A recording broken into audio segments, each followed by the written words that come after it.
Aloha, welcome to another episode of Truth in Movies. I'm JayDreamerZ. Today we're breaking down and decoding a German movie, believe it or not.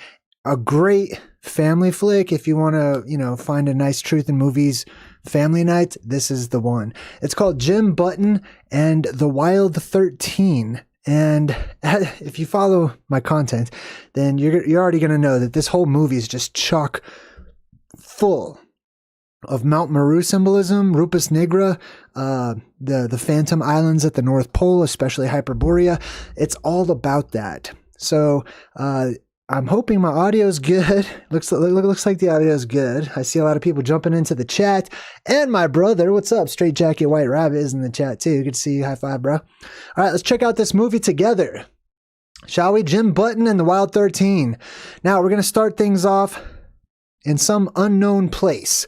They're going to show us the ocean. They're going to show us this pirate ship with the number 13 on it right here, as you can see in the dark, and the moon as well. So keep in mind what I've been teaching you guys as far as what the moon is. Basically, it's a projection of a portion of the firmament. Keep that in mind. Next thing we know, we see one of the pirates who comes before a dragon. He's talking with the dragon. So this is one of the Wild 13. There's 13 pirates allegedly. Now he's got this patch over his eye. So immediately we see the one eye symbolism right after they showed us the moon, right? So the one eye symbolism, especially when it comes to pirates, there's a lot of pirate symbolism. And it's all related to the plasma apocalypse. But the one eye symbolism, the patch over the eye, it's the all-seeing eye. It's the apex dome, the top of the firmament that droops downwards towards us. And every other cycle, geoplasmas erupt from the earth and light up the firmament so you can actually see it from time to time. But we've got a lot of the one eye symbolism when it comes to pirate movies. And there's good reason for that, because pirates are directly related to the people who lived in Hyperborea, which is the circular land at the North Pole, which is a hidden land. So you see a lot of the one eye symbolism with these pirates. I believe that those people were the very first examples of pirates. We'll talk about that too. Here's One-Eyed Willie, classic. Now, if you zoom in on One-Eyed Willie's patch, actually, you can see right here that they've purposefully put these, what you could call stars. 1, 2, 3, 4, 5, 6, and a seventh right there in the middle.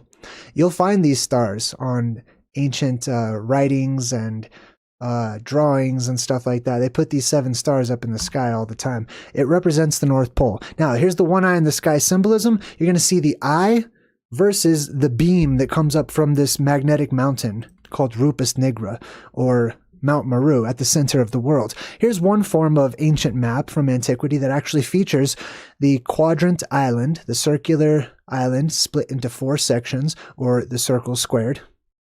And you can see right in the middle here is Mount Meru with the light beaming up out of it.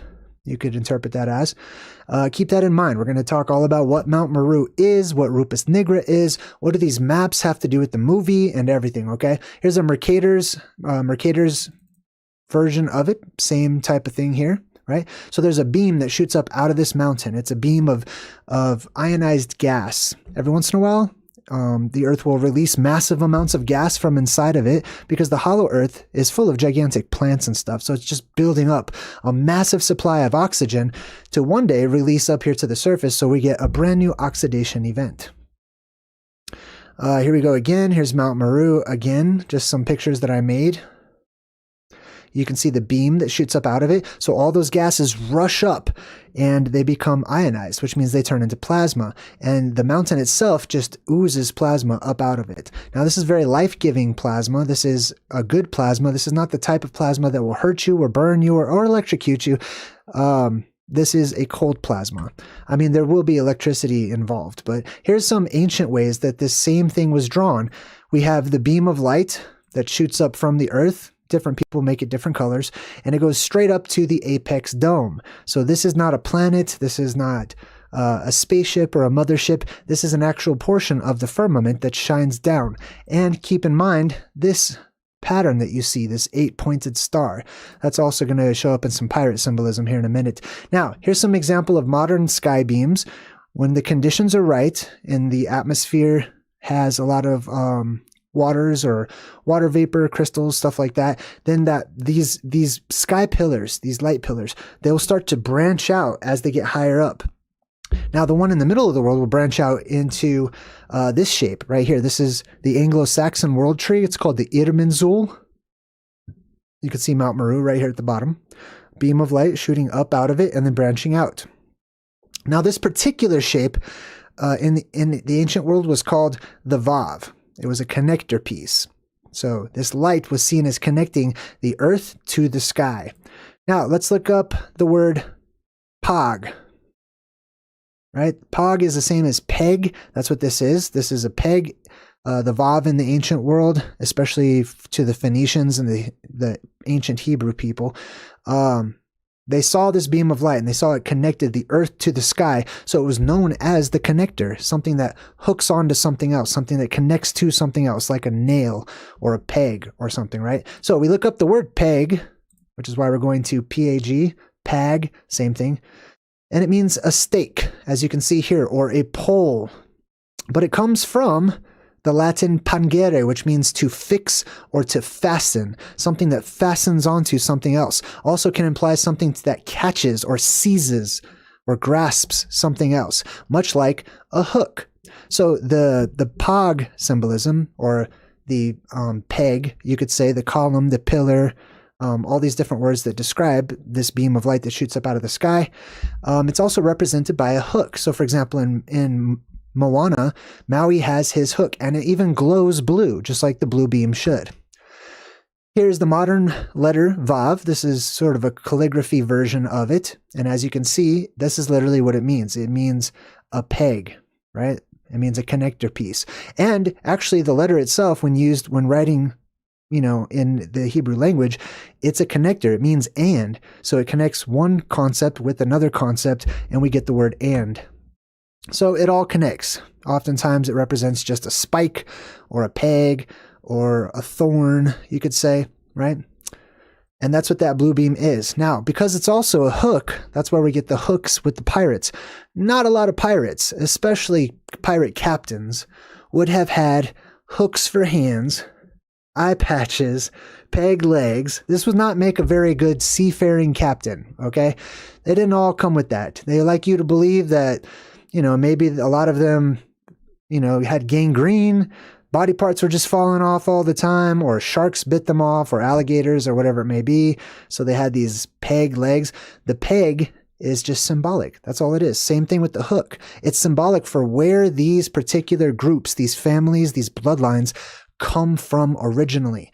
They are from the peg. They are the peg-on, which means of the peg, or the pagans, right? The people from the hills that surround the Valley of Paradise, I should say. So here's the peg leg, the hook symbolism, the one-eye symbolism, which is directly above that terrestrial paradise, which is Hyperborea in the Garden of Eden. And then some more pirate symbolism. I noticed a lot of pirate movies and just pirate fantasy and stuff involves children. A lot of times, even though, you wouldn't really connect the two if pirates are as bad as they say, and they looted and plundered and raped and pillaged and stuff. I don't see why you would want them to be featured so much in children's movies, right? But it's always children. It's always aimed at children. Why? Why is that? What is the connection with children and pirates, right?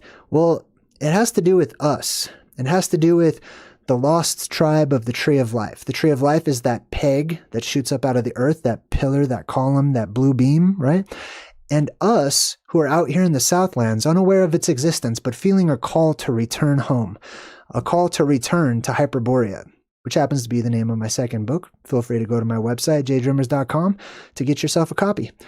But yeah, the pirate symbolism is really rife with children's movies, children's stuff, and all the symbolic imagery is being shown to the children. I think it's easy to jump to the conclusion that somehow they're trying to mess with children or whatever, but here's the reality. We are children. All of us. This is Disney, Pirates of the Caribbean, a Disney movie, right? These are for us. This is Peter Pan, and the children that fight against the pirates, on Peter Pan's side. Pan actually represents the all-seeing eye. Pan can mean everything or all or the whole world, etc. It's the all-seeing eye above, okay? I mean, you could also include the blue beam, which would then become a sort of stick figure body to a sort of cyclops circle or, you know, disembodied head up in the sky. It all depends on how you see the beam and the apex dome and what angle you're at in the world. But my point is, the lost tribes, sometimes they're known as the lost tribes of Israel, the 10 lost tribes, the lost boys, right? This is us. All of you out there, no matter what age you are, we used to live to be hundreds and hundreds and hundreds of years old back during the time when the atmosphere was electromagnetically amplified. And therefore, in comparison to how old we used to grow to be, we're all children that have like an aging disease during the Kali Yuga, during the end of time, before time resets, before we go through a reset event. So that's the children connection. Okay, these are not actually children. Symbolically, they're showing us actual children during our time now, but this is us during the grand scheme of things over a larger course of time. We're not as old as we normally would grow to be before we matured. Then we take a look at the helm or the wheel, right? How they steer the ship. Oftentimes you'll see there's a circle and then an inner circle and then these 8 sort of spokes that go through the wheel, right? This is also reflected. This is symbolic of the actual apex dome above, reflecting the 4 rivers of the Garden of Eden below, and the plasma that's also coming up from below, okay? So we've got in Norse mythology, there's something called the Helm of Awe, which was said to act kind of like a compass, to always be able to show you where true north was. This is because this symbol was seen up in the sky above the North Pole. This was what the true North Star actually looked like. Here's another artist's conception of what this event may have looked like with the beam of energy shooting up towards the sky. Obviously, it would be much bigger towards the bottom and then get smaller to a point as it goes higher and further away due to perspective. But it would go up towards the apex dome, which you could see would be this outer region made of ice and then an opening right there in the middle. Here's another artist's conception of it. Now, the apex dome itself, I believe, goes through phases, which is why the moon goes through phases, because the moon that we see is a projection of this right here, and this also goes through phases. But here you can see the spokes of the Helm of Awe. This is actually a picture from one of my favorite videos that got me into the plasma apocalypse. Symbols of an Alien Sky by the Thunderbolts Project. Highly recommend checking that out after you watch this video. Now, what do pirates say? Most people today would say R, because there's this, you know, they only know one letter and it's the R or whatever. But it's actually, originally, people said that pirates said ARG with a G or a GH, which means it's a guttural sound. ARG, ARG. But it's kind of hard to say, so over time it's easier for us to just say R. So that's kind of what it turned into. But we still know, originally pirates said ARG. Why would their pirates be associated with this word ARG? Is that just made up gibberish? Is it just a sound? Is it onomatopoeia? No, it's not. It's an actual word. It's a word that comes from Proto-Indo-European. And the word itself, if you look it up, means to shine. To shine so brightly that it almost looks white. That's the implication there. So ARG is something shiny, hence silver, or metals that shine and reflect light, or metals possibly that glow and give off their own light. Also, a related word is gel, which is where the word gold comes from. Okay, so you've got gel, like ghoul, something that shines, like a ghost or a spirit, and it means to shine, right? And that's where gold comes from. It's gel or geld. Now, this also reminds me of Monty Python's search for the Holy Grail, where they go into this cave after they defeat the little bunny or whatever, and they're looking for the Grail, which is symbolic of terrestrial paradise, which is also the place where the Holy Mountain is, where this beam of life-giving energy comes out. They're looking for the Fountain of Youth, essentially, which is the plasmas that erupt out of that central mountain. They say it's located in the castle of Arg. And it's supposed to be a joke, but it's really the truth in the guise of comedy, because that's actually where the Fountain of Youth is, within the castle, which is another word for a tower or a mountain heap that shoots straight up out of the ocean. If you look up the etymology of it, that's what it means. And it's the castle of light. It's the castle that shines. It's the shining castle, which is Mount Meru. Now, Mount Meru goes through two different sequences. During one epoch or age or eon, it's shining and bright and brilliant and almost white looking because it's been electroplated through electrolysis. All of the grime and all of the rust and stuff has just been cleaned off from it. So it's pure shiny, and it's also reflecting the light above it. But every other age, when the light is removed and the electricity is removed from this magnetic mountain, then it turns black. It starts to get rusty again. We'll cover that here in a minute too. Now let's look up the word pyr, right? If we look up pyr, it's the root of fire, basically, right? It's P-Y-R. Also used to be spelled P-I-R. Right? So, for example, that's the root of pirate, P-I-R. Pirate, if we take this as being the core word, means light or fire, which were synonymous with one another in the ancient world.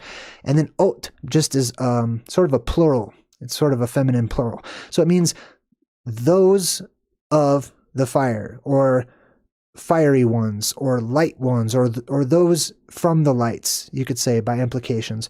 And this is the Proto-Indo-European root of pyr or pyre, which is power, which sounds a lot like the word power, doesn't it?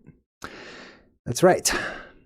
Now, here's what I believe to be a form of ancient pirates, which were the Phoenicians, okay? The Phoenicians come from the place of the lights. They come from the place of the pillars or the poles or the beams or the columns of lights, the gigantic trees of the world. And they also come from the place where one of those lights looks like it spreads out into birds' wings. That was the phoenix.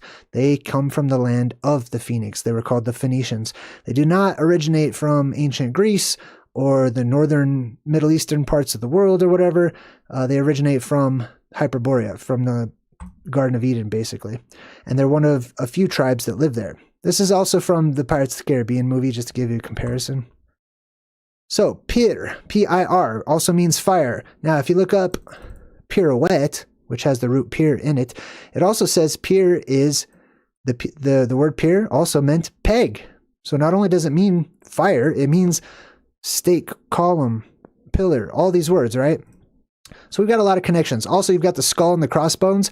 The crossbones represent the cross-section of the rivers that meet in paradise. And then the skull is right in the middle. That's the place of the skull, the mountain of the skull. It's called Golgotha. In He-Man, it's Castle Grayskull, etc. It looks like a big giant head sticking up out of the water. Why? Oftentimes it's called a wolf's head. Oftentimes it looks like it's howling up at the apex dome, which is the moon. So it looks like a wolf sticking his head up out of the water, howling at it. It's also called the Mountain of the Moon. Now, we get back to the movie, and the pirates are cheering. They're like, "We are the Wild 13. Where does that come from, I wonder? Well, I'll tell you here in a second whenever we examine the button. The movie's called Jim Button and the Wild 13. What does a button have to do with anything? I see a lot of button symbolism in the movies, a lot of movies that have the word button in them. It's this shape. It's always this kind of a button. It's almost never a button with like 2 holes. It always has 4, because this represents the land at the center of the world. That has the 4 sections, like I showed you, right? So that's exactly what that represents. The 4 lands in the circular island country, just like how you see here with the button, boom. It's the circular island country, the 4 lands in the middle, probably each one having its own smaller plasma volcano. Now, Jim Button and the Wild 13. What's the 13 symbolism? There are 13 tribes, families, original ones, that hearken from this land. Okay? The land is split into 4 quadrants. Each quadrant has 3 main tribes in it. These become the sons of Jacob, the 12 sons of Jacob, which happens to be Jim Button, right? So Jacob, you could call somebody named Jacob, Jim. Jacob also means somebody who takes the place of. 12 sons of Jacob, that's 13 in total. 12 disciples plus Jesus, the light of the world, 13 in total. We even have the Knights of the Round Table, plus King Arthur himself. Many people speculate that there was a approximately 12 Knights of the Round Table. There was always honorary ones, and some were added, some were taken away. There's a lot of lore when it comes to that. You got the 12 signs of the Zodiac, plus the alleged 13th. Or you could say the sun itself. Ophiuchus is allegedly the hidden one here. Here's another depiction of the round table, which is symbolic of that round island at the center of the world at the North Pole that has a hole in the middle of it. That's why this round table always has a hole in the middle of it. If it doesn't, it will have a lamp. It will have a light. This particular drawing has a lamp guarded by 2 cherubs, 2 covering angels, right? That's because this is where the Ark of the Covenant is.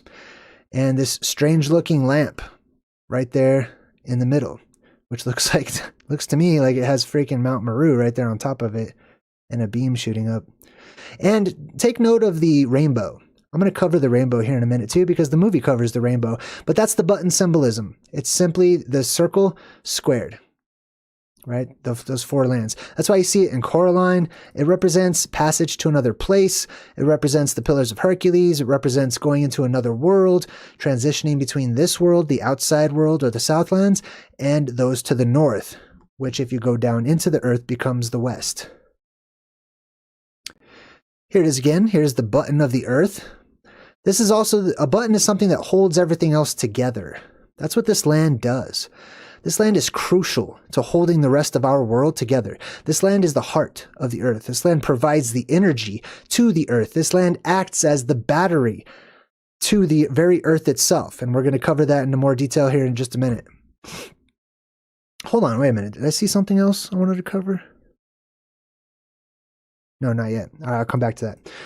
All right, so we're going to zoom in on this first island that's featured in the movie, okay? The narrator says the weather was usually fine in Morrowland. Morrowland sounds a lot like Tomorrowland, like Tomorrowland, doesn't it? This is all representing Phantom Islands at the North Pole, okay? Silent Shadows, USMC. Here you go, He-Man, a little pocket change. Hey, thank you, I appreciate you. That was very cool. Now, as we zoom into this island, you'll see here, right? They're going to zoom into this island, but notice there's also this rainbow. You got me all hyped up now. Notice the rainbow, okay? Pay attention because the rainbow is going to keep coming up. You'll also notice it's just showing you a lot of ocean, right? This is telling you, what's up, Brian? Welcome to my channel. This is telling you what time we're looking at. So the movies are reflecting back to us our history, right? We've gone through moments in history where the world was never flooded, did not have an ocean, and then something happened and all that water was released from below and above. So now we're looking at it and we're getting a glimpse for what time in our own history the movies are feeding back to us as a form of disclosure. This is during the flooding of the world. It doesn't have to look like the biblical one where it just super floods all fast and there's no land or anything. Personally, I think that the world was, constantly flooded over time, and that's why we see these lands on maps from the Middle Ages. But it's getting worse and worse. Anyways, so you see the rainbow that touches this island in the middle. The island itself kind of resembles one of those islands I was telling you about with the split mountain symbolism, right? The 2 peaks, the twin peaks. And the narrator says, what does she say? The weather was usually fine in Morrowland. So Morrowland is this sort of paradise island, right? A very pleasant place to be. Our island with 2 mountains, a train station, and a castle. So there's also a castle. Castle means tower. That's where it comes from, okay? It doesn't have to be something that's built by human beings. It can be natural towers. But of course, there were days when it rained. But don't think that it was one of those gloomy rains, right? So now they're making a big deal about rain, and it clearly looks like it's flooded all over the place with all that ocean water, right?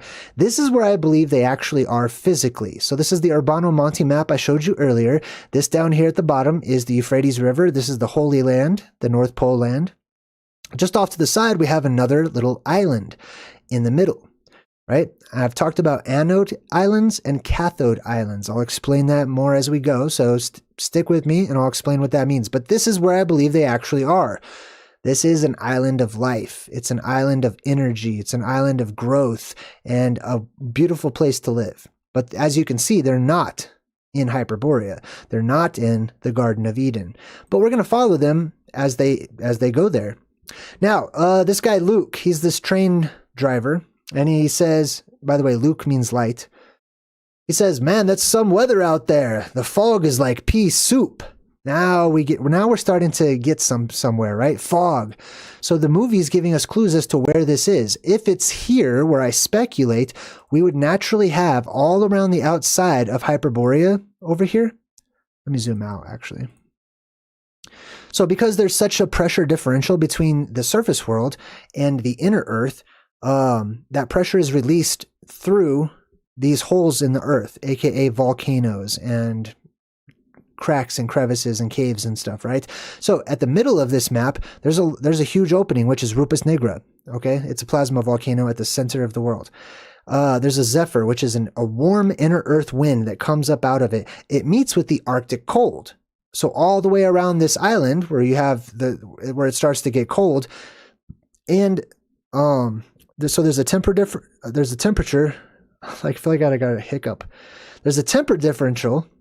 Right? A difference in temperature between the Arctic and the warm inner Earth air, and there's a difference in pressure, right? So what that does is it creates a thick fog that basically hides paradise. It creates like a constant storm around paradise, or has the ability to do that when paradise is there, okay?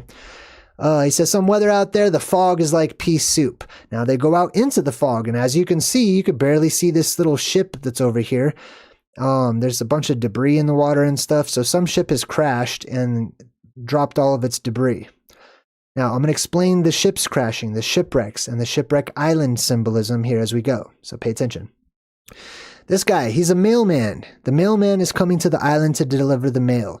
The mailman always represents the blue beam. He always represents the Earth's energy, or the Earth passing messages to us. Why? Because he's the postman. Not the mailman, but the postman. The post is where the messages are delivered. The post is the place of Hermes, which is the post, which is the pillar and the column and the beam. It's just all the same word. It's post. It means a line that goes from the earth to the air. It's the peg, etc., and so on and so forth. So he delivers news. He says that the fog was incredibly thick. "I could barely see my hands in front of my face," he says. Now that's also symbolic of the depressurization of our atmosphere when the firmament breaks open during the plasma apocalypse. When that happens, the rapid depressurization of our atmosphere quickly creates low pressure, obviously, and it's going to quickly reduce the temperature, which means all of the moisture in the air will be released, which means instant fog the world across. And then unexpectedly, he says, "I smacked into New Morrowland." Now that's interesting. This isn't Morrowland, where he is now. I mean, this isn't New Morrowland. There's another place called New Morrowland, which according to the book series that this is based off of, is a floating island, just in the sky, basically. Which is pretty interesting. I don't think they actually feature that in this, but I thought I would cover that because I feel like there is a such thing, and I can explain that on another video. But it's not mentioned in the movie, so we're going to drive on. Now there's a king on this tiny little island called Morrowland. Okay, and the island is very tiny. It's got like 8 inhabitants or something. The king says, "Let's not forget," or I'm sorry, the mailman gives something to the king, right? And the king's an idiot in this movie. He's like obviously an idiot. He's just not intelligent whatsoever. So they're showing you what the nobility is like. The further away from Mount Meru you get, the further away from paradise.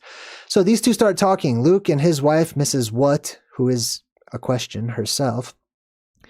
They're talking about Jim Button and how he is an orphan. Who is he? Who is his family? These are questions that he must be asking himself. This is the discussion they're having. I just find it interesting how many movies today where the protagonist is an orphan, right? And orphans are coming up all of the time, especially when we talk about the Freemasons, the Illuminati, the orphan trains, cloning centers, you know what I mean? Like the insane asylums that were erected, and obviously the loss of children from families and stuff. Like there's a lot of orphan symbolism happening, right? And in essence, we're all kind of orphans too, being that we're not home any longer. We're living in someone else's territory. And this is a picture of him when he was a baby. I'll explain how he got to this island and why his parents ditched him and stuff. So this is Jim. He's laying on his bed and he's holding up a piece of cardboard. And he says, "This is the box in which the Wild 13 sent me to Morrowland." So when he was a baby, these pirates boxed him up and mailed him to this island. Not Morrowind. I'm a Skyrim fan. Sorry, I like the Elder Scrolls. Morrowland, I should say. So they boxed him up and mailed him as a baby to this island. And here's, you can see what looks like gibberish written all over this. This is actually German, and it's purposefully drawn like this, but it's just an address, right? It's an address where he lives. And if you thought that sounds ridiculous, these are actual pictures from our actual history where people mailed babies here in the United States. I don't know if they did that over in your crazy countries, but here in this one, we mailed babies in the early 1900s. These are actual pictures of actual postmen carrying around mail in the form of humans. Blows my mind. They used to mail babies. Anyways, now this is Jim's friend. And she comes in and says, it's really tough not to know your own parents, right? So him being an orphan, him being mailed, just like they did in the early 1900s, late 1800s, right? Which is around the time of the orphan trains and stuff, when that was all, dying down. The king says, well, the rises are casing. I mean, the cases are rising. So they're showing he's an idiot, right? That nobility here in our world are idiots, right? Presidents included. So have fun being political, because all of your candidates are retards. Sorry, but they are. Maritime traffic has increased quite substantially, the king says. Maritime traffic has increased substantially because the floodwaters are rising and flooding our world. And this is showing you our world cartoonified. So we have maritime traffic, which means they're instituting maritime law now, right? Which is the law of the ocean instead of the law of the land.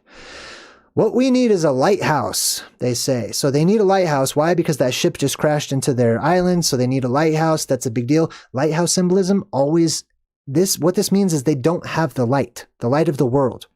That's the lighthouse. The castle, the tower, whatever, that's full of light. The pyramid, it shoots up light.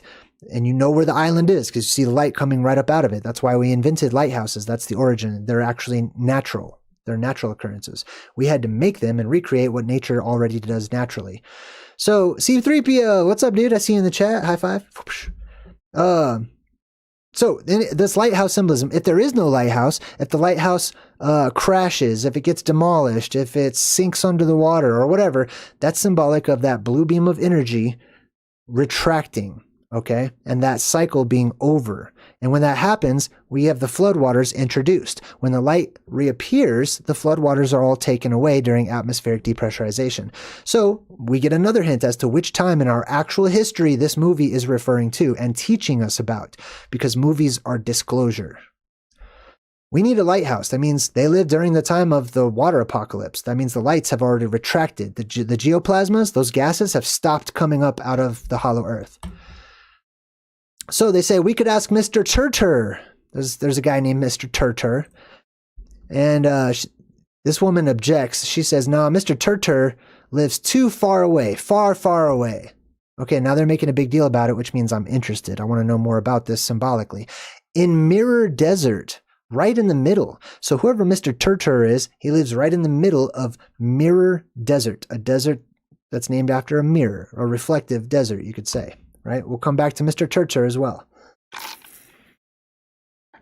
So Jim and Luke, the engine driver or the train driver, whatever you call those guys, they go off on this search for Mr. Turtur, but they're stopped.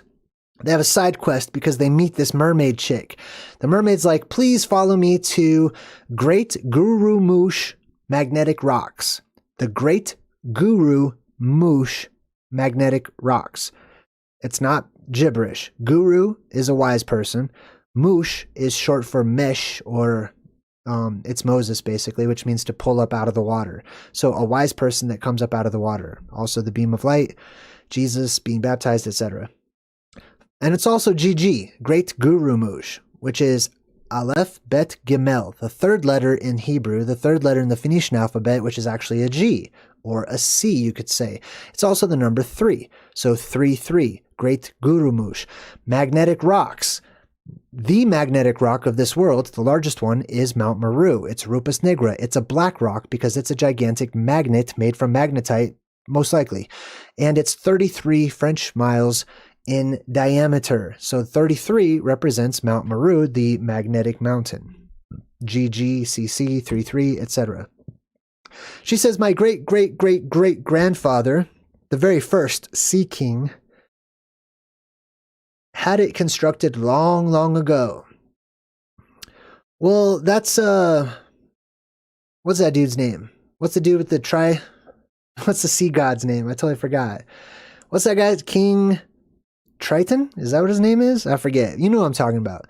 That represents the beam also that comes up out of the ocean. And, you know, you got 3 different beams, 1 anode, 1 cathode, Mount Meru in the middle. But they're talking about Atlantis, basically, okay? This mermaid's talking about, like, the creator of Atlantis. So she needs to go to the magnetic island. She says the island worked for thousands of years. The island produced light for them to see underwater. But now there's blackness all over the seas. This also tells us where they are, right? So if you remember that map I showed you with the 4 island quadrants, in the middle was the mountain, but all the way around that was a gigantic lake. That lake is pure water. It has no salt, it has no impurities, and when the light passes through it, it doesn't reflect back. It absorbs all of the light, which turns it black. This is the Black Sea. It'll be a black lake, a dark lake. Now, if it lights up from within, that's a different story because it's self-luminous. But like during the daytime or something, it would just look really dark.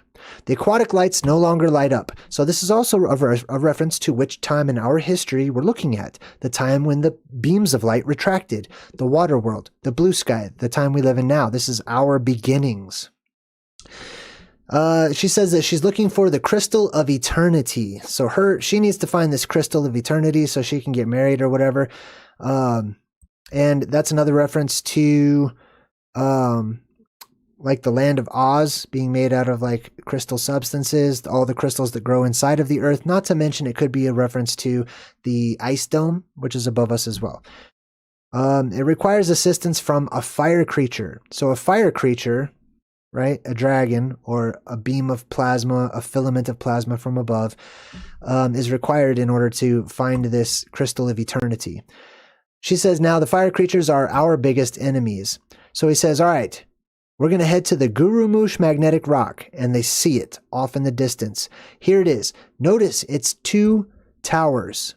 It's twin peaks. This is like the top of the Eye of Sauron or something. You know what I mean? But it's flooded. This is Mount Meru, shown to you in the movies. As I said, it looks like some creature howling upwards at the apex of the dome up there, right? So let's check it out. Now, I've told you before what it's made out of, right? I've told you before what it looks like. It looks like a pyramid with steps that go all the way up. And that's because it's a type of like basalt, right? You know, basalt pillars and columns and stuff that create walls and things. That's what this place is going to be made out of. We're going to actually go onto the island and check it out for ourselves. So they get up onto the island, they pull their metallic train up onto the island and look behind them. They're basically in a place that looks like the Giant's Causeway with all of these basalt looking pillars all the way around them. Look at all this. See all these steps? These are the tiles of Mount Meru. So the people who are from here are called the Tilers or, you know, whatever. But yeah, you can see these black rocks just shooting straight up in pillars and beams, and they're all locked together. Why does that happen? That happens because of the electromagnetic force that is actually pulling the earth and its metals and stuff up into the air. And then the electricity from above and the electricity from the beam itself is so powerful that it creates what you see here. And the liquid form, the muddy substance that gets pulled up into the air, it conforms to the frequency of the electricity that's running through it. So it makes a shape. So oftentimes it's like a hexagon, you know, it's cymatics.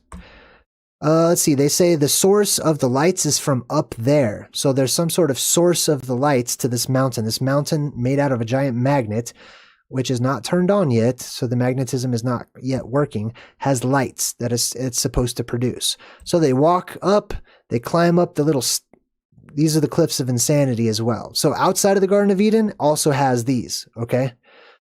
But the main towering mountain in the middle is just a tower, okay? You could climb it, you could try to climb it, but it's very difficult, okay? So if you're headed into Eden and you come upon the walls of Eden, which are the cliffs of insanity, they're ridiculously high cliffs that go up super high, you could try finding steps on these little basalt columns and pillars and tiles and stuff.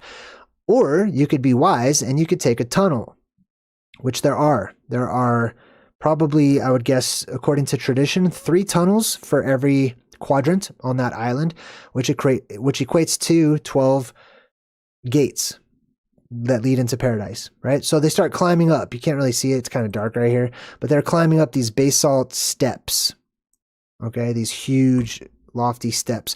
They only get up a little ways before he says, look, there must be an entrance. So they basically find like a tunnel or a cave, right? So symbolically, they're looking down into Mount Meru right now, and they need to get down there. So they go way far down, and Luke says, I think we must be far below sea level. So now you know they're going underground. They're not just going through the mountain or anything, they're going under the earth. He says, we are approaching the earth's core, Jim. They've climbed for like 2 seconds, but now all of a sudden they're approaching the earth's core. So they're trying to tell you and me, because this is not a story to amuse us. This is information to disclose to us about ourselves and the world that we live in. We're being shown inside of the earth. What should we expect to find if we go down inside of Mount Meru, inside of the earth's core? Light. Plasmas that are just down there in the necropolis in the land of the dead. Of course, underneath these pillars, they find a blue light. They actually find this gigantic crystal that's like glowing blue. Now, I have talked about orichalcum. I've talked about these magic metals or crystals or whatever that glow, and how that's basically they're radioactive, right? And you'll find a lot of these up there in that particular area as well, especially within the earth, as they retain the radioactive energy, right? So he picks up this huge, gigantic, glowing blue crystal, and he walks over to this doorway, and he sets it so that it will connect one side of the doorway to the other side, or in essence, one side of the mountain, which remember, it's like 2 peaks. So he's going to connect one peak to the other peak with this energy crystal source. Now, when he does this, something happens, and the crystal lights up. That blue, baby blue light lights up. They light up, reflecting the blue light. And he says, don't worry. I don't think that it will hurt us. The light is not a result of electricity, but rather enormous magnetic forces. This couldn't be more obvious that it's Mount Meru symbolism, right? Mount Meru being a magnetic island at the middle of the world that acts as the battery to the earth and supplies all of our energy, right? Which is why we are energetically lacking right now during this time of sin and degradation and entropy and stuff, because we don't have the energy any longer. We just don't have the energy. It's not here on Earth. It will reappear one day when the light reemerges and returns. But for right now, we're tired. We're low on energy. He says, but rather enormous magnetic forces. And as you can see, the light starts to spread to the 2 pillars, to the 2 sides. It rises all the way up, and it almost kind of looks right here like 2 trees glowing. This is symbolic of the Pillars of Hercules, which also tells us the location, which is the extreme west, the farthest west that you can go, which on a globe is impossible. You just keep going west forever. But on a plane of existence, as it is, west is actually the centermost point. It's the North Pole downward. When you go into the earth, west is down and east is up. So you got these trees. This is also symbolic of the same trees that are featured within the Lord of the Rings in the Silmarillion. There was 2 trees that lit up the world long before the events of the Lord of the Rings happens during their creation story. So here you can see the light actually starts to spread underwater from this magnetic mountain, right? This wolf's mouth howling up at the apex dome. The light spreads underwater. All the mermaids and underwater people, they can all see and stuff now. So when they look down into the lagoon around them, all of a sudden they see that what looks like ships are down there, which means they're sunken ships. So he says, look at all the ships. The magnets sucked all the nails from out of the hulls. Now, this is not fiction. This is historic. There are records of people that have come too close to what were known in the ancient world as lodestone mountains, which is a fancy way of saying magnetic mountains. And what happens when you're on a ship floating around in the water and a magnetic mountain starts to pull on your iron nails? Your ship's going to start going faster and faster towards these magnetic cliffs until eventually it crashes. And you have shipwreck islands where all kinds of ships with, sailors who had no idea what a magnetic island even was, crashed into them. Now, this is the origin for piracy, I believe. I believe a lot of these people that crashed in to these lodestone mountains, they survived. Not everyone would just die or whatever. So the survivors would live on that island. They would scavenge from all of the broken ship pieces and stuff. They would go through it and loot it and find valuables and put them in chests and stuff and store them. And then they would make new boats out of the debris that didn't have metal and stuff inside of them, right? And then they would hang out around that place, get to know it. And I talk about all of this as a whole chapter about pirates and their origins in my book, Return to Hyperborea. All right, so next thing you know, they go back to their little trains that they brought with them, but because the energy has been turned on in the island and the lights are running through it, now it's magnetic. So the train actually is up here on the wall. They say, Molly, what are you doing up there? Train's name is Molly. The magnet must have done that. So this little train engine got sucked up and is stuck against this actual wall because it's a magnetic volcano. Right? This is why you can't bring metallic weapons into paradise. Okay, like they won't make it past the entrance. They have metal detectors in the Garden of Eden, right? So you can't bring metal, which implies a lot of different weapons that are made out of metal and stuff.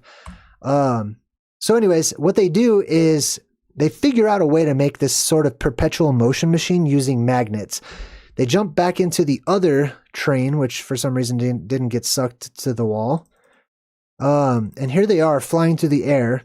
Now what they have is this is the train that they're flying on. They're on a flying train, right? Which there's a lot of flying train symbolism in movies too. But in front of them, they have like this fulcrum. And at the end here, they have this magnet, super powerful magnet. And they figured the magnet will pull the train into the air. So this is like not how it actually would work in real life. But the magnet would be so strong it would pull the train up into the air. So they made a flying train, okay? That's all you need to know about that. But look where they are, because I'm going to talk about this again. There's the rainbow once more. The moment they leave this little magnetic island, they fly right through a rainbow. This is done purposefully, and I'm going to explain what this rainbow is. Next stop, Mr. Turtur's Oasis. Turtur. Now that's also symbolic. Tur means tower. Okay, it's just the ancient word for tower, or a protrusion, or something that comes up out of the earth, especially an earth mound that is towering, especially one that comes up out of the ocean itself. Thor is also another version of Tur, okay? So it means tower. 2 times is redundant. So what that implies is the tower of towers, right? Not just any old tower, but the Turtur, or the tower of towers. It's also related to the word Tartar, which means tree of trees, which is also another tower, right? Symbolism. So we're going to Mr. Turtur's Oasis. And they leave the rainbow up there that is above the clouds, which is odd. You usually see rainbows below the clouds, right? So they leave this rainbow. They're going off to Mr. Turtur. We'll find out who he is right now. First thing they show us when they get to Mr. Turtur. Now remember, they were in the flooded lands, right? On that one island or whatever. Now they come up to massive walls in the desert. This is showing you an aspect of Eden, of paradise. This is what exists outside of paradise. Okay? These are the walls of Eden. These are the walls of paradise, the cliffs of insanity, as I've said. This used to be ocean. This used to be the Arctic Ocean. This is what it will look like whenever the oceans are removed. When the atmosphere depressurizes, buoyancy increases in the fluid that we call atmospheres. Everything's getting sucked up. All the waters will get sucked up. All the waves will rise and they won't crash. They won't fall. And they will get sucked up out of the earth. So that what will that leave behind? Desert.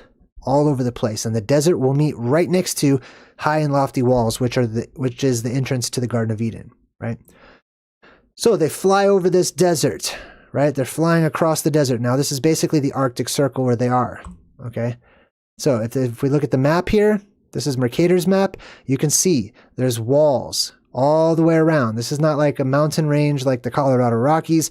These are the cliffs of insanity. They're basalt columns and pillars that shoot straight up, and they go for miles. It's not like, it's not like it's a few feet thick. This is like miles thick, and it becomes a labyrinth.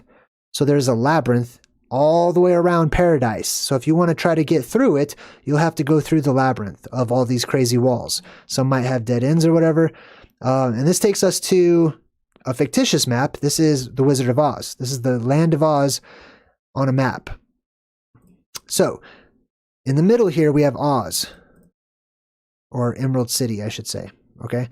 That's Mount Meru, the Emerald City, the, how we've been talking about. But around it are these 4 countries, right? 1, 2, 3, 4. Around that, where we have in our world the Arctic Ocean and waters, right? They had desert.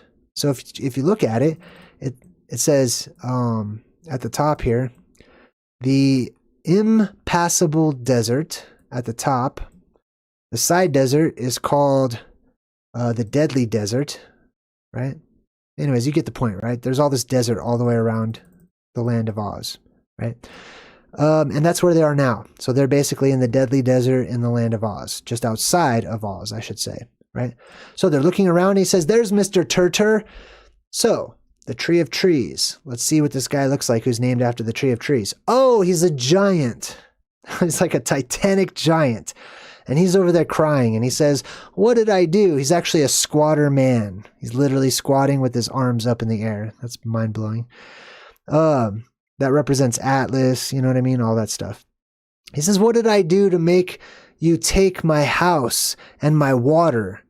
So he's talking to somebody. He's upset that something took his house and the water, which is implying there used to be water where this desert is.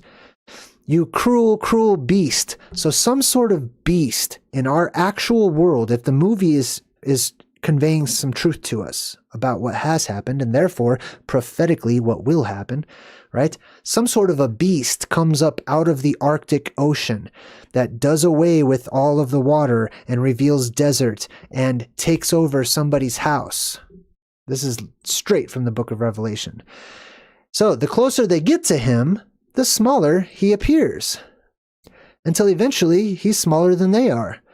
He's actually cursed. In the book series, the further away he is from people, the larger he looks. So nobody wants to go near him because they don't want to go towards the huge Titan guy. But the closer they get, the smaller he becomes. It's also supposed to be symbolic of like our problems, and the further away a problem is, the bigger it looks until you're dealing with it, something like that. But I'd rather stick to like the actual stuff. So as you can see, they shrink.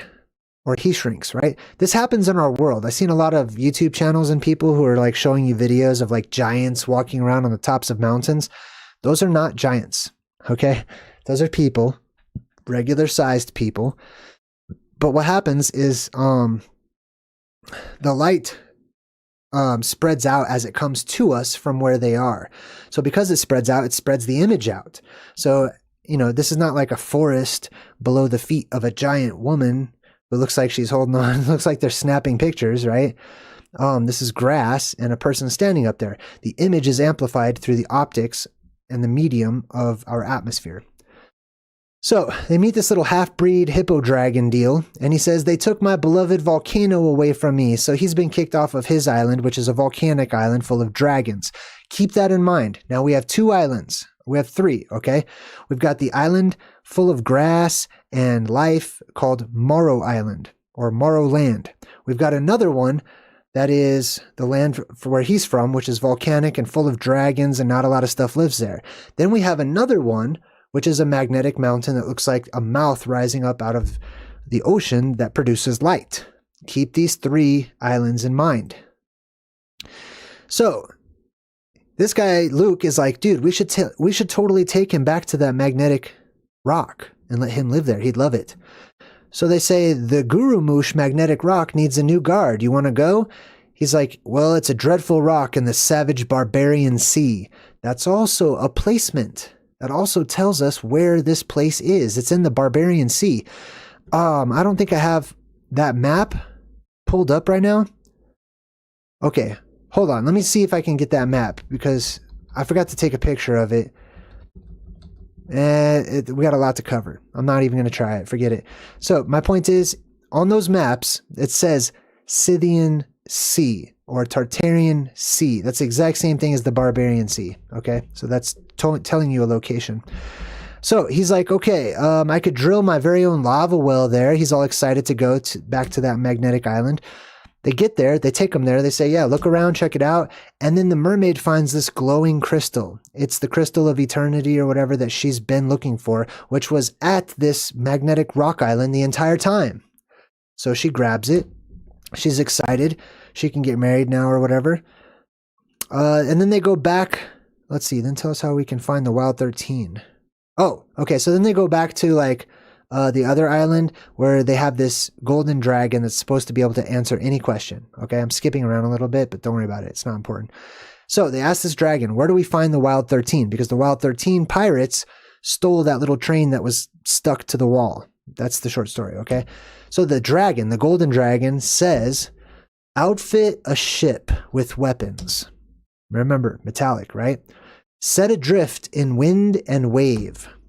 But if one time you are impatient or headstrong and you take the helm, which is the steering wheel of the boat, right? You will miss the place you seek.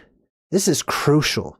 It's speaking to us about how to get back to or return to Hyperborea, how to get back to the Garden of Eden. If you're one of those people that feels like you need a break from this world, you might want to pay attention, because living in the Garden of Eden is literally living in paradise, okay? Let's read this again. Remember, we're not amused by a movie. Yes, great, golden dragon fantasy, all that fun stuff. See past it. See through the analogy. See past the metaphor and look at the reality and the message that's being given to us, okay? So, read it again. Outfit a ship with weapons. So you have a ship that has metal inside of it. Set adrift in wind and wave. Go out on the ocean. If one time you are impatient, which means you can't wait, which means you need to have patience. You need to wait before you go to the Garden of Eden. Do not go there right now. There's good reason for that. If you're headstrong and you take the helm and you try to control things and you try to manipulate things instead of riding out the waves of life, right? Being patient, waiting for the apocalypse to come, waiting to see the signs that will tell you where to go and stuff, right? Then you will miss the place you seek. Now, in short, I'll tell you why that is. If you go to freaking North Pole right now, which is what the rest of the countries are all trying to do, they're all getting closer and closer to the Arctic, right?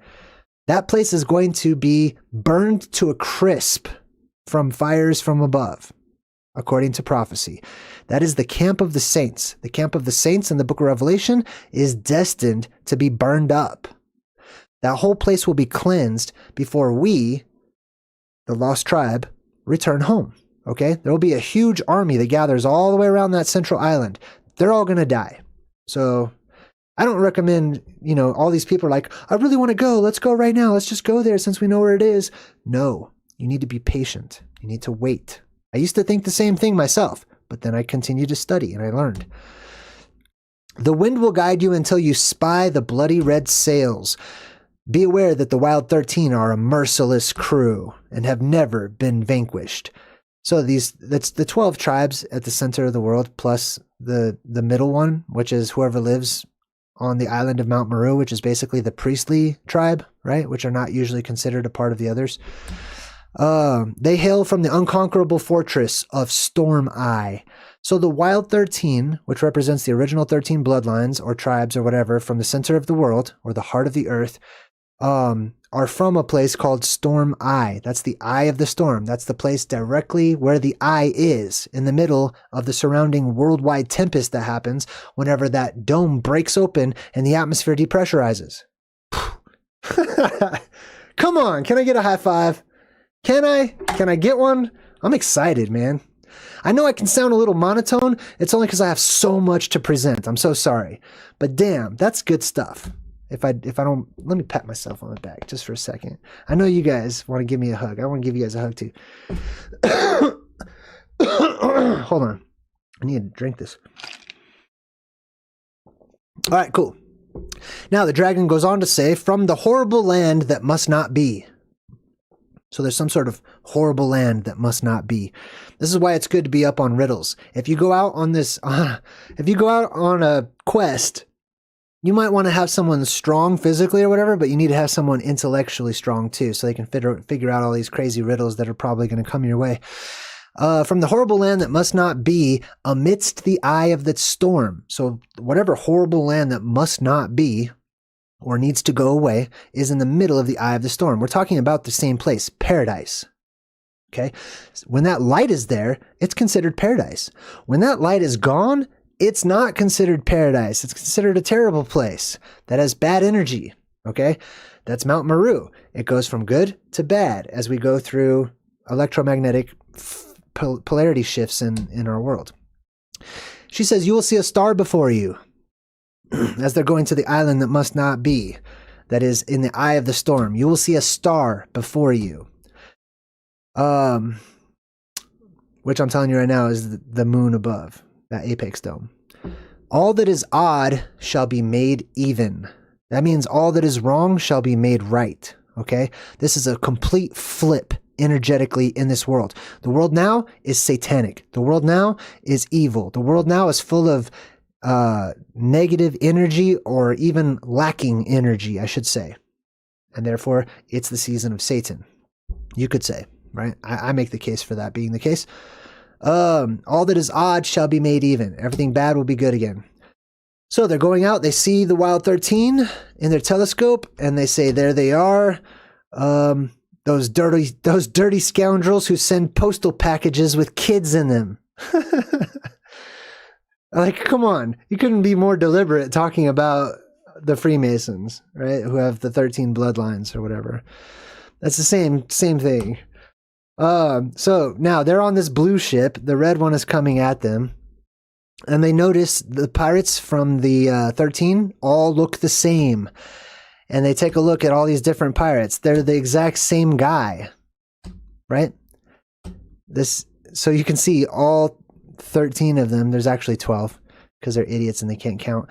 But all 13 of them are the same guy, which means that what? They're clones. They're clones up. These are pirates that are from Hyperborea. Okay. Now, I have a theory that a lot of people who are born up there are going to be clones. Why? Because of virgin birth. It's not needed for a man and a woman to come together when you're on an island that is literally made out of life-giving energy. When it comes time, women will get pregnant from the water, from the energy that is rising up through the water, the plasma that's coming up through the water, the Holy Spirit that is just naturally present in these places. Women will get pregnant by the wind. Okay? There'll be virgin birth. And if that's the case, you're going to have twins. You're going to have quadruplets and quintuplets and all that stuff. Now, the kid notices that there's a star, a red star on his hat, right? That represents the apex dome. People think it's Nibiru because it glows red on the inside. A star as red as blood, Jim says. So he's on the right track. That's the North Star. That's the true, actual, real North Star, not the tiny little dot we see in the sky today, the apex dome. Now they're going to this place, and what do they have? A tornado. And they're all singing until the devil locked them into the hole. But they come across this tornado. In the middle of this tornado is where they need to go. which they call this like a tempest or a hurricane or something. So they drive right into it. They fly the boat right into it. It gets sucked up and disappears into this crazy water spout looking thing. And then this is the view from the other side of that wall of that storm. This represents the constant storm that's around Mount Meru, okay, as I was already described earlier. So you can see their ship. So their ship moves about inside. It's up there flying around in the wind of the tornado. In the middle, in the eye of the storm, right, it's calm. Everything's fine. This is Mount Meru, just so you know. This is the storm on the outside. That's Mount Meru. They're just showing you a weird angle there. So they show you the tower. This is Mount Meru. This is the Dark Tower. This is the freaking antenna of the Earth. You can see the constant storm all the way around it. Now, the pirates are all talking about Jim. And they remember when they kidnapped him as a child, because they all kidnapped children and took them to this dragon island. Okay? You know what I'm talking about if you're following along with the symbolism. He says, we fished him out of the water in a wee wooden basket, right? So this kid, Jim Button, right? They fished him out of the water in a wooden basket. That's the story of Moses and many other people. Right? Each one of you meatheads only know one letter. R. Of course, they had to throw that joke in there. Now, this girl, Jim's friend, is reading this note that came with Jim's baby basket. And the note says, 3 wise men came to see the baby Christ. Well, this is interesting. I thought this was a fantasy movie about a faraway land that doesn't exist and it's not real. Now we're talking about Jesus all of a sudden. Well, that's quite an interesting thing to just throw into a complete mythical fantasy movie, isn't it? 3 wise men came to see the baby Christ to bring him presents. One of them was black. Jim's like, what? So here he is.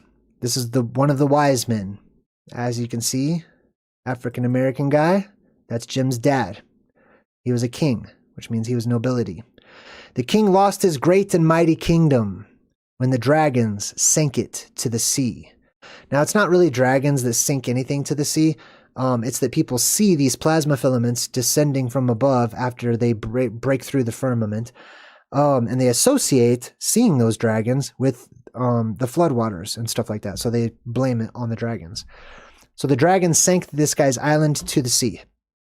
Ever since, the descendants of King Caspar, which was his name, have roamed the lands searching for the lost kingdom. The descendants of nobility. Ever since Hyperborea disappeared, ever since Atlantis sank into the ocean, ever since they were kicked out of the Garden of Eden, they have been the lost tribes. And they've been looking for the Fountain of Youth. They've been looking for paradise. This is where our real-world historic age of exploration comes into play. This is why that happened. Because the nobles of the world, who are related to survivors, right, from the middle of the world, from paradise, they knew about it, but they kept it a secret. And they just sent out their fleets and all their explorers and stuff, not for cinnamon and salt and spices. Are you kidding me? No. They weren't risking life and limb and money and reputation and all that stuff to go get cinnamon from the other side of the earth. No. They were looking for paradise. So paradise was known as Jambala. Well, that's interesting. Jambala sounds a lot like Shambhala, don't you think so? Here's a picture of Shambhala, the mythic garden paradise. As you can see, it's completely surrounded by mountains, which means it's a crater. And it actually has another one on the inside. This is Atlantis. This is the same exact place, okay? This place exists. Here's how they used to put it on the tapestries and stuff. You can see this is the inner part of the island, which would have the lake and Mount Meru in the middle. And that's the outer part with the cliffs of insanity, etc. And there's water and stuff around it. There it is again. This is probably, I'm assuming this is Shambhala being drawn the reason that how they know what it looks like from above is all they have to do is look up at the apex dome, which reflects the earth below it. So they look up at the apex dome and they're like, oh, that's what paradise looks like. And they draw it out. So this is them looking at the apex dome, drawing what they think paradise looks like, not taking into consideration how the optics are going to warp certain things because the apex dome is not flat. It's a dome. So it's not a true mirror. Here it is again. Right? You see all these white mountains. That's because it takes place way in the north where it's cold. And he says, Luke says about Jim, he says, this child is the last descendant of King Caspar. And the prophecy says he'll be the one to find Jambala again. So we place him in the hands of God. Therefore, his name should be Prince Myrrh. Remember, myrrh was one of the gifts that were brought to Jesus when he was a toddler. So gold, frankincense, and myrrh. Prince Myrrh. Wow, she's like, you're a prince. Holy cow. He's like, me? A prince? I was an orphan. I didn't know who my parents were. And now I find this mystical scroll that says all of a sudden I'm a prince, and now everyone's going to believe me. Have we heard this story before in about 1 million different movies? Yeah, I'd say so. Remember Lone Star? How he became Prince Lone Star and he was an orphan, didn't know who his parents were, didn't know anything about his past or whatever. There's a reason why the movies keep repeating these stories to us, so you remember them, because they're about us, okay? They're about our world. So he realizes he's a prince. All of a sudden, everyone just accepts that he's a prince. Jim, the dragon gave me a last message for you, which means it's the last message for you watching. Thousands of years ago, the rage of the dragon sank the beautiful land of Jambala. So this actually happened, okay, just as we've discussed. Under the waves of the sea, ever since it has lain at the bottom of the ocean. And there it is, basically Atlantis, hidden from the eyes of mankind. That's where it is right now. So this land I'm showing you, a lot of people are like, oh, it's there, they're just hiding it, blah, blah, blah, whatever. I don't think so. I'm more inclined to believe it's under the water. It's under the ocean. And one of these days, it's going to rise up out of the ocean as a brand new continent, as a brand new place full of resources and stuff. All the armies are going to gather to try to go claim it, as they always do with land. And like I said, they'll be obliterated. In its stead, hold on, let me go back. Oh, this island sank, hidden from the eyes of mankind. In its place stands the land that mustn't be. The land that mustn't be. Basically Mount Meru. Which goes against the natural order of things. There in the bowels of the land that mustn't be. So inside of Mount Meru, way down at the bottom. This is under the ocean, okay? You'll find 12 copper doors. Remember, I told you, each one of those quadrants has 3 entrances. These are the gates. You'll find 12 copper doors. Open all 12 doors at once, and the water will gush in, sinking the land that mustn't be. Okay, so we've got Mount Meru sinking, essentially, or the water's rising or whatever, so that Jambala can rise from the deep of the sea once again. So you have something that sinks and something that rises. I'm going to come back to that and tell you exactly what that means. And only the 12 who thought that they were 13 possessed the strength and the courage to do it. So the whole thing about the 12 being the 13 is they're 12 tribes. They will represent themselves as 13 because of the center one. They claim that. But the actual pirates in the movies, one of them's the captain, and he counts himself twice. He counts himself as being part of the crew and the captain. So they count to 13. They have the strength to do this.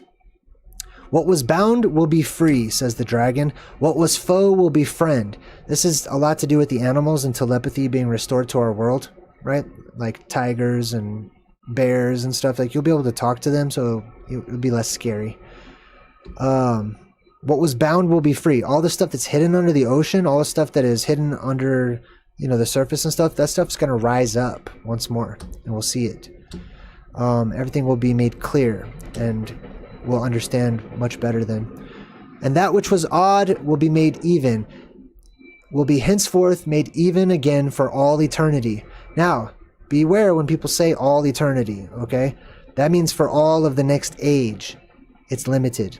It's a very long time, hundreds and hundreds of years, maybe 1,000 or something, but it's not infinite, okay? All eternity is for the whole next age, and then things would go back to the way they were. So the 12 get down there, they open up the doors.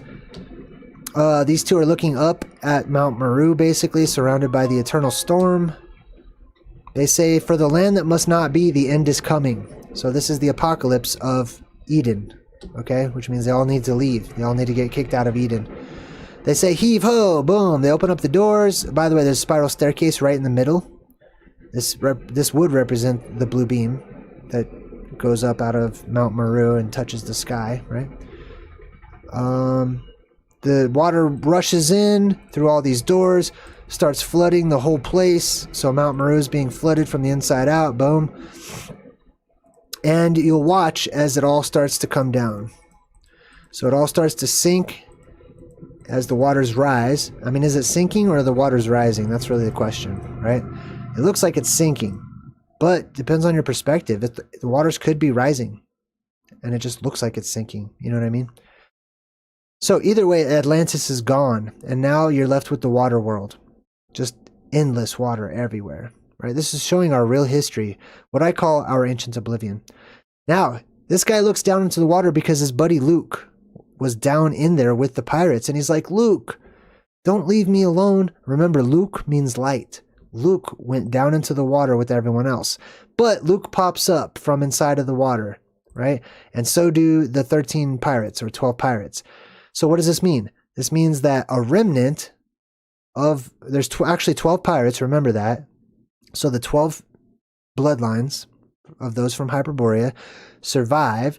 They leave after Atlantis sinks, and the light goes with them. So you have, what that represents to me is the lost tribe. Okay, us who have that spark from the tree of life inside of us, that light is still here, even though there's a lot of evil in the world. That's us, okay? So that's how I see that. Now, they keep on going. They're going back to Morrowland, which is their home. That tiny little island with the king and all that stuff, right? In the fog. They look and they find it. They say, that's impossible. And they look, and now this is what Morrowland looks like. There's a huge cliff. Remember, it used to just be like two tiny little hills. Now it's just gigantic island with water coming off of it and a huge cliff, and it rises all the way up into the sky. This is Morrowland all of a sudden. Now this is interesting. He says, Luke, that's Morrowland. And she says, I'm so sorry.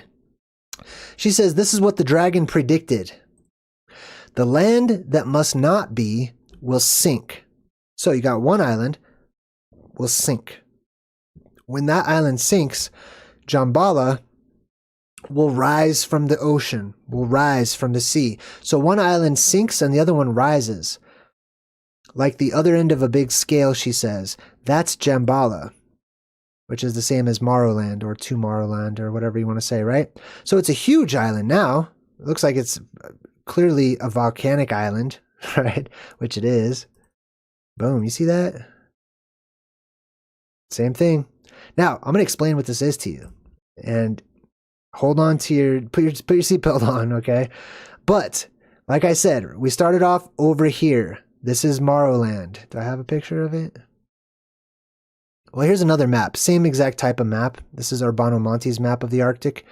Okay? So where we have this land up in the corner.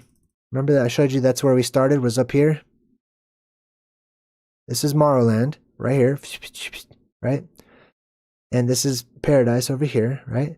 This, in Latin, I've read this many times, says that this is the island of life, basically. This is the island, the green island of life. This is a good island. And you can see it also has its little peaks that shoot up out of it, right? Now, one of these islands, there's one on the other side too. If we look at the Urbano Monti map, you can see there's an island up here at the top, and there's an island down here at the bottom. Let me zoom in a bit because I know it's kind of tiny for you. You see right there? Same island. It's just a different map that a different cartographer drew. And then here's another little mountain island right down here. Let's zoom in on it real quick. So at the bottom, we have this island that is not featured on the Mercator map, which means it sank. If it was there during the time that this was drawn, or at least the legend says it should be there. This also says magnetic pole of the house of death, is how I translate Huriarka or Husiarka, right? It's a container like a coffin, okay? This means magnetic pole of death. So this island is an island of death, or negative energy, you could say. On the other side, if we flip the map around and we zoom in, we see this one that says Island of Life, right here. This corresponds to a battery. This corresponds to an energetic system known as an electrolytic cell. Okay? Now, what happens in an electrolytic cell, which is basically a way of producing energy, right? You've got one side, which is the electrode. We've got two electrodes. This electrode over here is giving all of its substance away to the other one. So at the bottom, you see how it's all decrepit and it's all messed up down there towards the bottom and it's just losing pieces of itself. That's because those pieces microscopically are leaving it and being transferred or received by this one that gets brand new metal pieces, and it starts being electroplated, basically. Now, underneath this, because it's all falling apart, you're going to have what's known as anode mud. So little microscopic pieces of this island are just dissolving into mud underneath it. What does that mean? Over time, this island, this volcano or whatever, if it's gigantic and exists at the North Pole, like I believe, is going to start sinking down into the ocean as it literally loses its substance, giving that substance to the other electrode or island, you could say, at the top of the world. So let's compare the two different types of cells. One is an electrolytic cell, which is what we have now at the top of the world. Okay, energy is still running up there. We have an anode island and a cathode island. One has completely disappeared into the ocean, leaving us only the other. One is going to be darker in color, one is going to be lighter in color. I'll explain that in a minute. Now, when we go through the shift, the ocean water, which is represented by this salt water that's right here, connects the two. And that's called an electrolytic cell. But when the oceans are removed and now we have lakes instead of a large ocean, these islands are in their own little lakes. You need something to connect the two, which is a salt bridge. Now this is where the rainbow comes into play. And I'll teach you the secret here. So we have a salt bridge that connects the two because their water is not connecting the two any longer. This will happen in our world, where the North Pole will go from an electrolytic cell, like you see here on the left, but this is the ocean over there, to a galvanic cell, right? And then you have energy up at the top, just ambient in the atmosphere. This is our world. Now, this salt bridge that exists between the two, I'm going to explain to you how this is actually the rainbow bridge, okay? That rises up. It goes from one island on that map to the other. Anode on one side, cathode on the other. The anode island gets smaller and smaller and smaller as it loses pieces of itself in the ocean world, which is the electrolytic cell at the North Pole. Like I said, put your seatbelt on, okay? So one island will start sinking into the ocean over time. The other one will actually rise up because it's gaining all of the pieces from the other one. All right, so let me get back to the salt bridge. So we need a salt bridge to connect the two in the galvanic cell. Why? Because it transfers energy through the salt, basically, right? Salt is an electrolyte. So how does this work on Earth? Let me explain this. And I don't have a visual, so you're going to have to use your imagination, okay? And I'll explain this fire too, okay? But where does the salt come from? As I said, the ocean water is removed during the depressurization. So where there used to be ocean water, there will only be sand. It will be a desert. When the Earth releases its electromagnetic pulse and our polarity has completely flipped over, then a wave of electromagnetism will rise up from the center of the Earth. And all of these salts of different kinds, which are basically metallic sodium, okay? So the metals that are in these salts are repelled, pushed away by a strong magnet. So when you have the bottom of the Earth this strong magnetic force rising up to the top of the earth and blowing up out of the top of these volcanic mountains and stuff. All that sand that has all these different salts and metals and stuff inside of it is going to also rise up into the air. It'll just be repelled by it. It'll float high up into the air and conform to the new magnetic field, which will be a dome shape, which will go over Hyperborea or the Garden of Eden. Okay. Now, next thing that happens, right? And you got to remember, there's a lot of there's not just salt in the air all of a sudden. There's a lot of stuff in the air, but the other thing is the air itself is watery because of all the mist and stuff that we talked about earlier, right? So you've got this electrical bow of salty air, misty, salty, foggy air, right? And you've got electricity that is running up from anode island to cathode island. What it does is it creates an electrical arc, and it sends the energy through that salt bridge in the sky from one side to the other. When you electrify it, it produces the exact same effect as it's setting it on fire, okay? And as you can see, depending upon which type of salt it is, so you got all these, see how it says like Cl? That's basically salt, okay? It's got different kinds of metals and salts. They will light up different colors, and you get a rainbow bridge in the sky that will go over paradise and will connect anode island to cathode island, which is why earlier in the movie, the second they left that magnetic rock, you saw they travel right through a rainbow. And at the beginning of the movie, the other island also had a rainbow landing right on its doorstep. And this is what they're showing you. And this is why that rainbow is like above the clouds, because it's following this electromagnetic bow in the air, or arc, I should say, in the air. Now they get to their place, and as you can see, everything's white on their new homeland of Morrowland. This is all the stuff that was exposed, that was once underwater.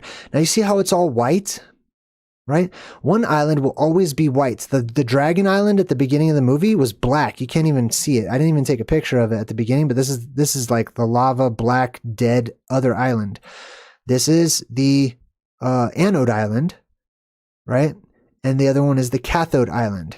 So this is what happens. And I now want to explain why some islands turn black, some islands turn white, okay? I'm going to explain that as simply as I can. And this also applies to Mount Meru and Rupus Nigra. On the left here is an example of a rusted serving tray, okay? It's a metal, silver or something. Because it's been exposed to oxygen for so long, it starts to rust. It starts to turn black, right? Frying pans and stuff will do this too. When you run electricity through it, it's called electroplating, it cleanses it. And all the rust disappears and it becomes brand new, shinier than ever, right? And if you have light reflecting off of it, it's going to be white and look white. So this is black and white symbolism from one world to another, basically. So here's an advertisement for do-it-yourself electroplating. Here's the metal before, black, rusted, and here it is after, shiny and brilliant. Eric, thanks for your donation in the chat, man. Appreciate you. Here it is again with the nails or whatever up here, black after being electroplated. Boom, shiny, clean once more. So that's why you always have one tower, one island, one castle, whatever, that is black, and one tower, one castle, one house, that's represented in different ways that is white. And when we're talking about Rupus Nigra, when we're talking about Mount Meru, it changes from black to white depending on what era and age we live in. The age of the water world, it will be called Rupus Nigra. The age of the desert world or the tropical world, it will be called the White Mountain or some derivative of that, because it will shine. It's because it's made out of like magnetite, okay, which is like a type of like metallic substance, right? But anyways, so yeah, it'll go from white to black. Now, speaking of the Rainbow Bridge, at the very beginning of the movie, which I'm going backwards now, Luke shows Jim these schematics he made for a bridge. He says, this is the bridge to New Morrowland, made of iron, stable enough to carry Molly and Emma, the flying trains, right? So he was already thinking about building a bridge to New Morrowland. Rainbow Bridge. New Morrowland is supposed to be a floating island in the sky, which this movie doesn't really cover. The book covers that. So I think that's interesting. So they go out and talk to him, and they say, Your Highness, these are not the Wild 13 anymore. The pirates are around. Everyone's like, oh my God, kill the pirates. They're bad guys. And he's like, no, don't do that. They're not the Wild 13 anymore. They are now our friends. They have lived together. They have gone through battles together and stuff. And he's saying, these are our friends. And Luke says, that's right. Without their help, we would have been lost. So this is the lost tribes saying, hey, thank you. Thank you for your help. Thank you for making movies like this as disclosure and sharing with us these clues. Thank you for putting the Northern Island back on the maps and sharing it with the world. Thank you for all the clues that you have left to us, the lost children. Oh, hey, congratulations to Kimberly on her new job. And Wheezy Snacks just donated 10 JayDreamerZ memberships that are all coming in at the same time right now. High five to Wheezy, Eric, and Kimberly in the chat. And so the story of Jim Button and Luke the engine driver has come to an end. And then they fade out. You can see the island here, New Morrowland, with the giant guy. Remember, the further away you get, the larger he appears, right? The Squatter Man guy. But I noticed something else before we go. Remember that Mercator map? Well, in the corners of that Mercator map, there's more phantom islands. This is one of them. It's called Friesland. And it looks like a star, like a broken star. It's got 3 points, 1, 2, 3 on this side. And it's got what could be seen as 3 points on this side, or 2 points, I guess you could say, depends on how you're looking, and a little island over here on the corner. Now let's compare these two. This is super interesting, right? And this is where it is. So if you want to look for it on the Mercator map, it's up there on the upper left-hand corner. Here's Faroe Islands, here's Friesland, etc., right? But let's compare the two. That and that. Isn't that something? Look, on the left side, 1 point, 2 point, there's a third point and a little island up here. 1 point, 2 point, 3 points. Now, if you look over on the map thing, we got 1 point, 2 point, 3 points, 1 point, 2 points, maybe 3, and a little island right there. It's like nearly exactly the same. I think that's really interesting. But anyways, the Squatter Man guy says goodbye, and that's our presentation for today. I'm going to be at TrutherCon 2025 in Dallas, Texas, this coming weekend. Not this weekend right now, because today's Sunday, but next weekend I will be there, and I'm going to be one of the speakers on the guest panel. I'm not going to be an actual speaker at the event because the speaker slots have filled up, but they were kind enough to invite me to come set up a booth to sell my books and my merch and stuff, sign autographs, hang out and meet people. And I'm also going to be on the Q&A panel that they're going to have there. Now, stay tuned to my channel because it does cost $100 to go. If you can't afford that and you live in the area, I'm going to do something so that I can meet up with people. Maybe go have dinner or something, I don't know. But if you want to just keep up on, keep tabs on where I'll be, pay attention to my posts section here on my YouTube channel, and I'll let you guys know. I also want to give a huge shout out to Par, who is on my Patreon. He gets a shout out every show for as long as he is on the tier that he signed up for. And I would like to roll the credits. So thanks for watching. Until next time, I'm JayDreamerZ saying good vibes and goodbye.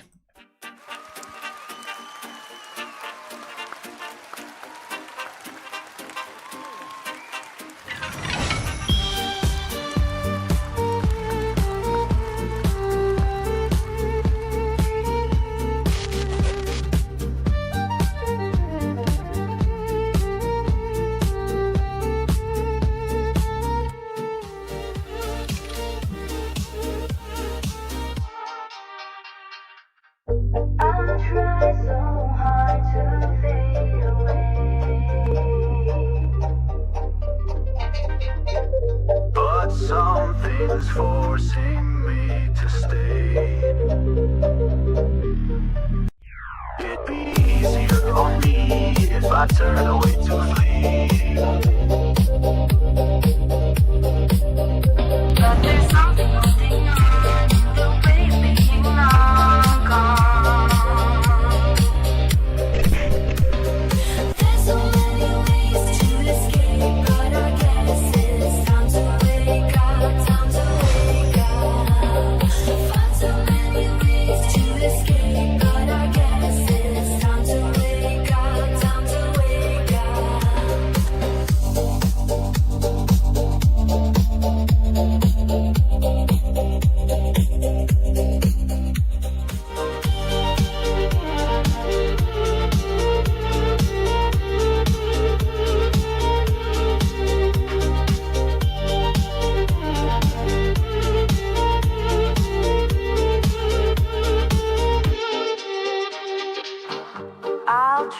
so hard to fade away. But something's forcing me to stay.